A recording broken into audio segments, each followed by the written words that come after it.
Ako po pala si Staff Sergeant Mario Biray, taga Lucena City. Bali ako po ay galing dati sa Mindanao. From 1997 to 2007.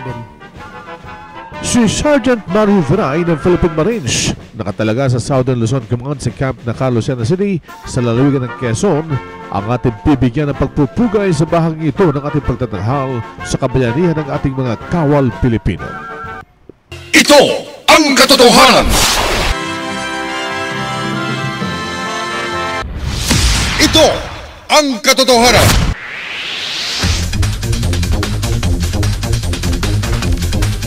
At ngayon, tunghayan natin ang mga kasaysayang nakapanoob sa hukbong sandatahang lakas ng Pilipinas. Ang mga kwento ng mga tunay na bayani at mga karanasan ng mga kawal Pilipinong naglilingkod sa bayan. Ito ang katotohanan! Ni Katotong Bing Formento at Babes ng Bayan, Karen O. Yong, dito sa DZRH at RH-TV. Ito ang katotohanan!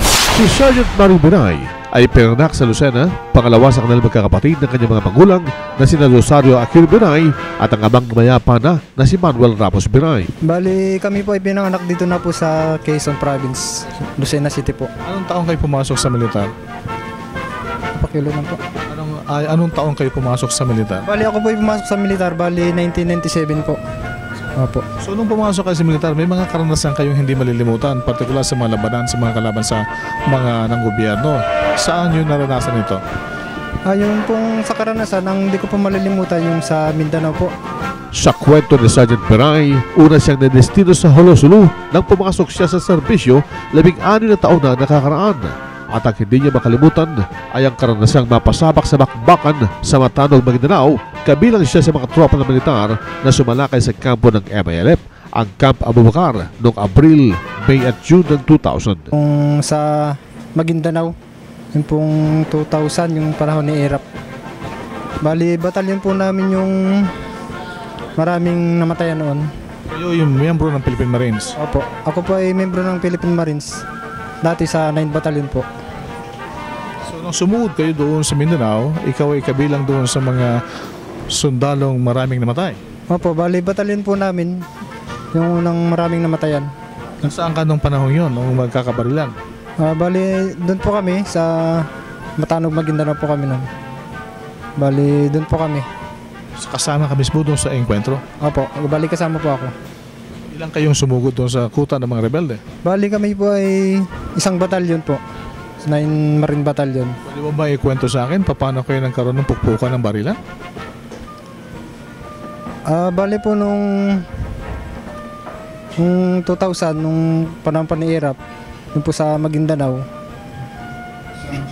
bali kasama po ako doon sa isa po ako doon sa 9 Marine Battalion na sumugod po doon sa Maguindanao. Bali, isang batalyon po kami. Ibig sabihin, hindi ka walang kang sugat, hindi ka tinamaan? Asawa po naman ng Diyos, natapos po yung gera, wala po akong sugat. So, ilang araw yung naging pukpukan doon? Bali po, yun po inabot po ng kulang-kulang 3 months po yun. Yung pong gera na yun po. Hindi ba nagkaroon ka ng medyo pag-iisip na lumabas na lamang sa serbisyo dahil sa mga pangyayari yun? Hindi naman po, hindi ko po naisipan po yung ganun. Hanggang ngayon po talagang papatuloy ko po yung aking serbisyo. Sa halimbawa sa pamilya mo, hindi ka ba nila kinukumbensing lumabas na lamang sa serbisyo? Hindi po. Ayon pa sa kwento, napangasawa ni Sergeant Mario Biray si Leonora Andal at sila nagkaroon ng 2 anak na babae. Bali po ako meron na po akong 2 anak, pareho pong babae. Pero anong masasabi mo at mahihikayat mo sa ating mga kabayan, lalo na sa mga kabataan ngayon na nagnanais pumasok ng militar? Ano ang iyong may mamungkahi advice sa kanila? Ang may advice ko po, kung talagang desidido po sila maging sundalo, ipagpatuloy lang po nila. Pero kung talaga po hindi nila hiligang magsundalo, huwag na po silang tumuloy sa pagsusundalo. Kayo, anong dahilan? Bakit nahilig kayo pumasok sa pagiging sundalo? Bali ako po, bata pa po ako. Bali, hilig ko na po talagang maging sundalo. Gustong gusto ko na po talagang maging sundalo. Hindi ka pinigilan ng magulang at mga kapatid mo? Hindi naman po. Kasi kung ano po yung hilig ko, yun daw po ang mas ipagpatuloy ko lang. Inyong natunghayan ang ilan lamang sa mga kwento at kasaysayan ng isang kawal Pilipino na naglilingkod sa sandatahang lakas ng Pilipinas sa katauhan ni Staff Sergeant Mario Viray ng Philippine Marines. Isa lamang siya sa libo-libo nating mga sundalo na nagsasakripisyo at inilaan ang kanilang buhay sa paglilingkod sa bayan para mapangalagaan ang ating kapakanan. Siya ay isa lamang sa mga buhay na bayaning may tuturing. Isa siya sa mga kawal na tapat na naglilingkod sa bayan, kaya't siya ay aming binibigyan ng pagpupugay bilang sundalo sa makabagong bayaning Pilipino.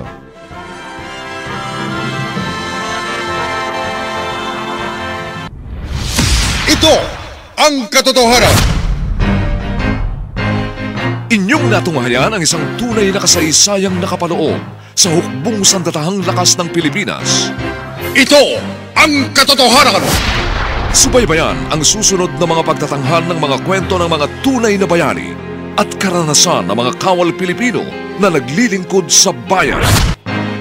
Tuwing araw ng linggo, alas 4 ng umaga sa palatuntunang Defense Corner ni Katotong Bing Formento at Babes ng Bayan, Karen O. Yong, dito sa DZRH at RHTV.